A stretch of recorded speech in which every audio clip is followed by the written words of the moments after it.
আজকে ইসলামকে কিভাবে ধ্বংস করা হয়েছে আপনি যদি কথা শুনেন তাহলে আপনি হতবাক না হয়ে পারবেন না। একদা লৌহ কোটি ঐক্যবদ্ধ দুর্বার দুর্বিনীত জাতি, যোদ্ধ জাতি কি করে পরাজিত হলো? এদের অন্ধত্বের কারণে, এদের বাড়াবাড়ির কারণে, এদের সীমা লঙ্ঘনের কারণে আজকে সেরা জাতি মরা জাতিতে পরিণত হয়েছে। মিসওয়াক করা সুন্নত একেবারে সবাই মিলে সকল মুহাদ্দিস একমত। রাসূলুল্লাহর ওই মক্কার ওই লোকগুলা নোংরা, বিশৃঙ্খল, বেহায়া, যাচ্ছে তাই ছিল। রাসূলুল্লাহ এদেরকে পোশাক পরাইলেন, শালীনতা শিখাইলেন, বললেন বেটারা দাঁত মাছ বন্ধু লাগে, দাঁত মাজা শিখাইলেন। বউয়ের সঙ্গে কেমনে চলবে সেটাও জানে না, রাসূলুল্লাহ সেটাও শিখাইলেন, কখন কোন দোয়া পড়বে। অর্থাৎ একটা জাতির সভ্যতা, ভব্যতা, ডিসিপ্লিন সমস্ত কিছু রাসূলুল্লাহ শিক্ষা দিলেন। শুনেন, এর মধ্যে মিসওয়াক করা সভ্য জাতির একটা বৈশিষ্ট্য। বাস হয়ে গেছে। আপনি মিসওয়াক করেন।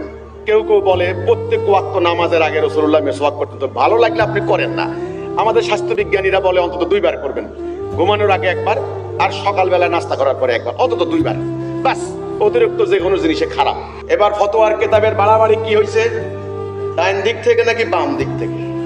আব্বাসীয় খলিফা মুতাসিম বিল্লাহ উমাইয়া আব্বাসীয় কামড়া কামড়ি, এটা জানেন নাকি? উমাইয়া 100 বছর, আব্বাসীদের 500 বছর।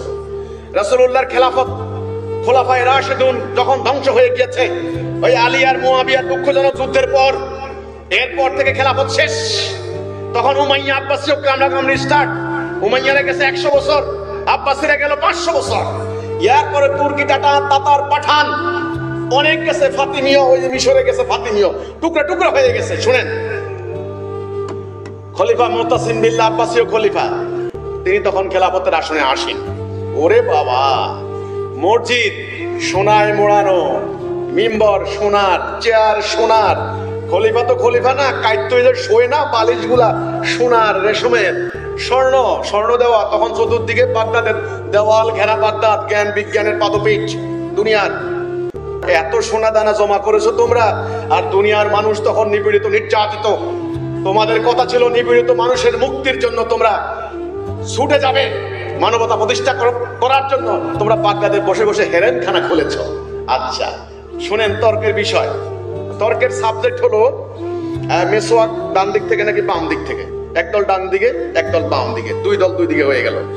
এইবার নিশ্চিত হলো যে রাসূলুল্লাহ ডান দিক থেকে করতেন। এখন যারা বাম দিক পার্টি তো হেরে যাবে, এরা এবার প্রশ্ন তুললো, ভালো কথা ডান দিক থেকে, উপরের পার্টি না নিচের পার্টি, আগের সমাধান হোক। যখন এই তর্ক চলে মিসওয়াক ডান দিক থেকে না বাম দিকে, তখন হালাকু খান সেনাবাহিনী এনে পুরো বাগদাদ ঘেরাও দিয়েছে। হে মুসলমানরা, তোমরা যারা আজকে হিজবুত তাওহীদকে, আমাদের টাকনু আছে না নাই, আমার মুখে এক মুষ্টি দাড়ি আছে না নাই, তোমরা যারা এটা নিয়ে আমাকে বিতর্কিত করছো, আমাদের উপর হামলা করছো, ঠিক এই মুহূর্তে তোমাকে গোলাম বানানোর জন্য একদিকে রাশিয়া, একদিকে আমেরিকা, একদিকে ভারত, একদিকে চীন কামান নিয়ে বসে আছে।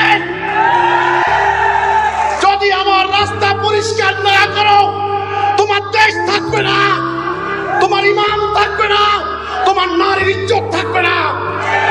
আমার সামনে বাধা দিও না। আমার দাঁড়িয়ে আছে না নাই, আমার ইমান দেখো, আমার টাকনু আছে না নাই, আমার জিহাদ দেখো। এটা কোরআনে আল্লাহ দেখতে বলেছেন।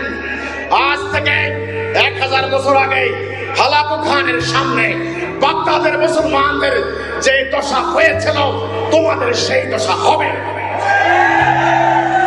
আজকে তোমরা আমাকে বলছো আমার টাকনু আছে না নাই, আমার দাড়ি আছে না নাই, তোমরা বলছো আমার নারীদের মুখ দেখা যায় কি যায় না। এই ধরনের ছোট্টখাট্ট মাস্তা মাসাইল নিয়ে তোমরা যখন আমার সামনে বাধা হয়ে দাঁড়াচ্ছ, অতি অচিরে অপেক্ষা করো। রাশিয়ার কামান, আমেরিকার মিসাইল, ভারতের ট্যাঙ্ক, চীনের বোমা তোমার পক্ষ বিদীর্ণ করবে।